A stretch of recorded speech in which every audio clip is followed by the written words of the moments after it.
How much more can I take? I need rest, I need God, I need space. Another dead in the street, need a break. A tear rolled down my eye from the pain, from the pain. Cause we been fighting demons. They don't understand, oh, they don't need us. Bodies on the damn floor, leave us bleeding. Damn, I hate to see you go for no reason. It's another casket closed.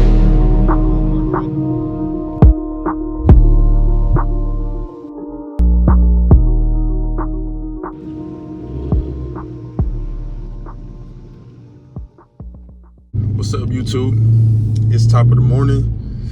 I'm getting ready to take my little sister to summer school, and then I'm going to wash my whip. So I'll be back once I get to the car wash. So I made it to the car wash that I usually go to. I'm here. I go through the brushless, touchless wash and get it done. So I'm about to take care of that. Once I get done, I'm gonna show y'all what tire shine I use. This tire shine right here, coverall, this is the best tire shine, hands down. You can spray it on. You don't have to worry about it slinging everywhere. You don't have to sit in the parking lot for 30 minutes to an hour waiting on your stuff to just dry. And this stuff shines amazing for days. It looks good. I'm not getting paid by coverall, but trust me, if y'all seeing this and y'all want to pay me to be a sponsor, y'all want to sponsor your boy, tap in with me, because I be putting a lot of people on this.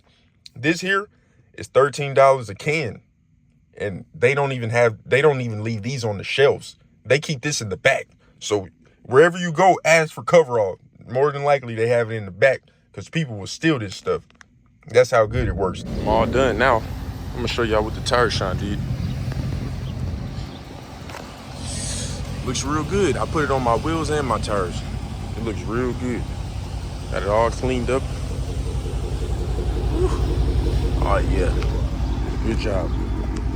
So, almost too good of a car. So pretty much any car that's not supercharged dang near does not give you the excitement that this 392 does. This is just a raw muscle vehicle, naturally aspirated. Like, it's crazy. This car is phenomenal. It, like, pretty much it's a Hellcat without a blower on it. If you really think about it, if you take the logos away and all the names, this vehicle is pretty much a Hellcat without a blower on it. And honestly, when they first made the Hellcats, they didn't even have the Hellcat logo invented when they made the car. All it said on the side was supercharged. But they just came up with the Hellcat logo to really have a name that people could associate with such an amazing car. And they did a good job. But the 392 holds its own. Like, people don't understand unless they drive it. The 392 is very fast for what it is, and it's very heavy, but still moves very fast. You take this 392 motor and put it in a lighter car, it's gonna be moving. There's even so many cars that I've raced that have at least 100 to 150 more horsepower than me, and I'm still, if not neck and neck, right on their tail with a car that has more horsepower, just because how this 8-speed is with the horsepower that I do have. It puts the horsepower down well. And of course I have good tires on my car. But imagine if someone has a 5 or 6-speed automatic with 580 horsepower, but they only have 6 gears. I have 8 gears with my 485 horsepower. So it just depends. I really wish I would have started with the RT, so I would feel good about, getting a Hellcat. But when I drove a Hellcat, I was highly disappointed because it almost felt just like my Scat Pack, but it's just that the Hellcat had more acceleration. Like, it's getting up to speed way quicker. Like, my pulls that I'm doing, I'm getting there real quick compared to this 392. But as far as like when you hit the gas in the cat and it puts you back, the torque wise, the Hellcat didn't amaze me because the 392 does a very good job of that. Like I said, it was just the acceleration. And of course, the icing on the cake was when I test drove the cat, people just went crazy. And I'm on a test drive. Like, this isn't even my vehicle. And people like chasing me down, thumbs on all on the test drive. And of course, I took it to Mexico, and I did some nice pulls in that cat, and I see the difference for sure. But for the money you pay just to get a Scat, and I would recommend you to get a used Scat unless you want a wide body. That's different. But if you just want a regular Scat Pack, I get a used one. The prime years that you should look for is a 15 to 18. All day you can get one for about 32 to 35K with only about 30 or 40,000 miles on it. On a car that's that old. With a 392 6.4, it's the same car as the new ones. It just doesn't have the same Uconnect system and infotainment. That's the only thing. Gonna be the same speed. I'm serious. Which in turn, that's why me personally, I truly believe the 392 is the most underrated muscle car of this era. Hands down. A car at this price point, that's this fast, is naturally aspirated, and it can stand up to a lot of cars. Even when I'm with my boys with Hellcats, I'm really not that far behind because I know how to drive. So pretty much, if you're rolling with some Hellcats, all you gotta do is keep that foot on the gas. Don't let off. If you let off the gas, they're gonna leave you. But as long as you stay in it, you're gonna stay with the Hellcats. Yes, they're gonna be about 2-3 cars ahead of you, of course. Maybe a little more, depending on if it's a red eye or a jailbreak red eye, super stock, or any of those, configurations. They might be a little ahead of you, but you'll still be able to stay close enough to hang with them and still have fun. You're not gonna beat them. Maybe from light to light in the city, you'll stay with them, but on the highway, you're gonna get dogged. But me, I don't get mad about it. I don't get my feelings. I'm having fun because I know, I'm 24 years old. This is obviously not gonna be the last vehicle I get. I have so much more life to live, and I have all the time in the world to get the top car on the street. Stuff like the GT500 and the ZR1s and the Z06s and stuff. Like, I have so much time, CTSV. I have so much time and options to do that I really can care less on right now if I'm losing to a Hellcat or, anything. I really don't care. But when I do pop out with something with a supercharger, it's going to be amazing. Like, I've always wanted a car with a supercharger. Even the first Scat Pack that I got back in 2020, when I was 20 years old, originally, of course, I wanted the Hellcat. But I got a little impatient and I traded in my V6 Mustang for the Scat Pack, which was an amazing jump, especially for a person that was my age. And just to tell you that you can do anything you want to do, at that time, I was only making $13 an hour. So you can really do anything.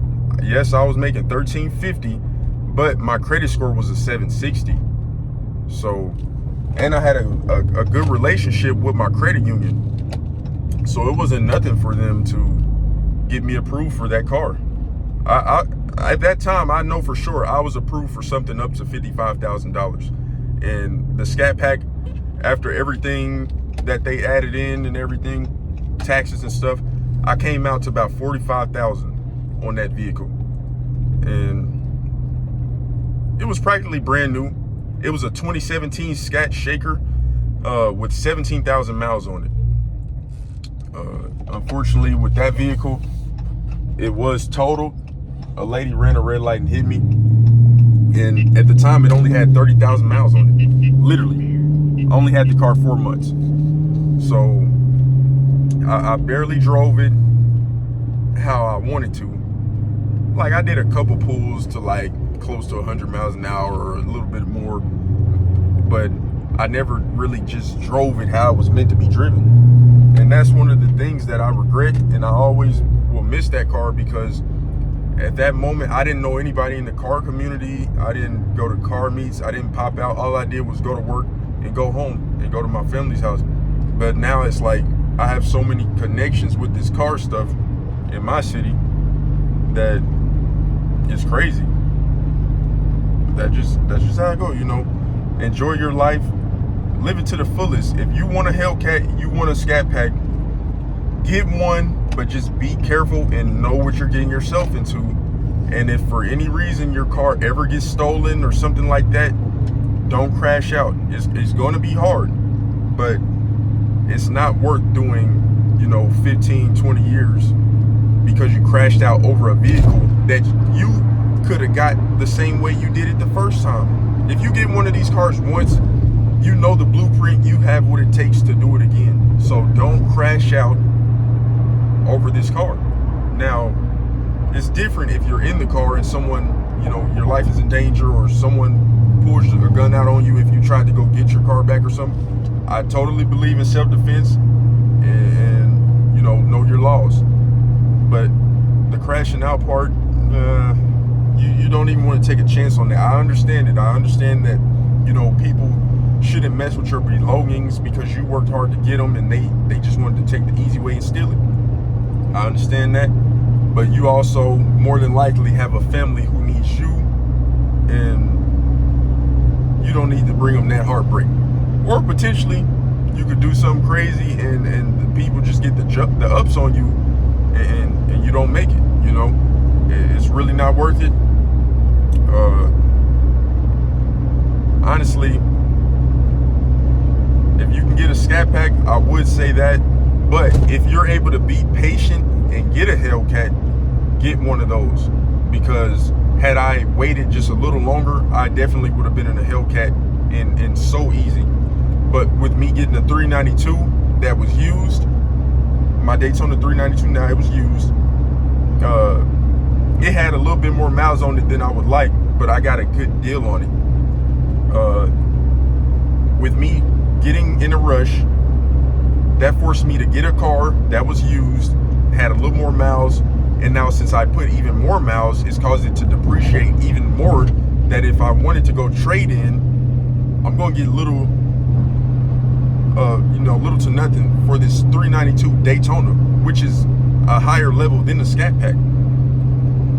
That just calculate your moves and be patient, you know.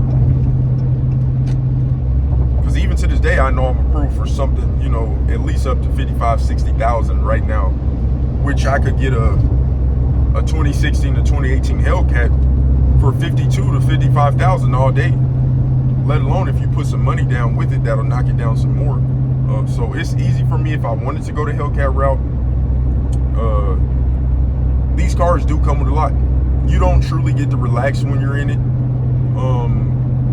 and enjoy it, because you always have to worry about leaving it somewhere, someone messing with it, someone potentially trying to rob you for your car. It's just so much stuff. But these cars are the funnest cars on the street, hands down. You get a muscle car experience. Other cars are sports cars, like the Mustang, the Vet, the Camaro. Those are all sports cars. That's not a muscle car. Leave a comment in the description if there's anything or any aspect of this vehicle that you want me to talk about and make a video on, and I'll do it. And you can look in the link in the description, and you'll see my Instagram and my TikTok. So if you want to hit me up, if you have any questions about these cars or anything, just hit me up. I'm out.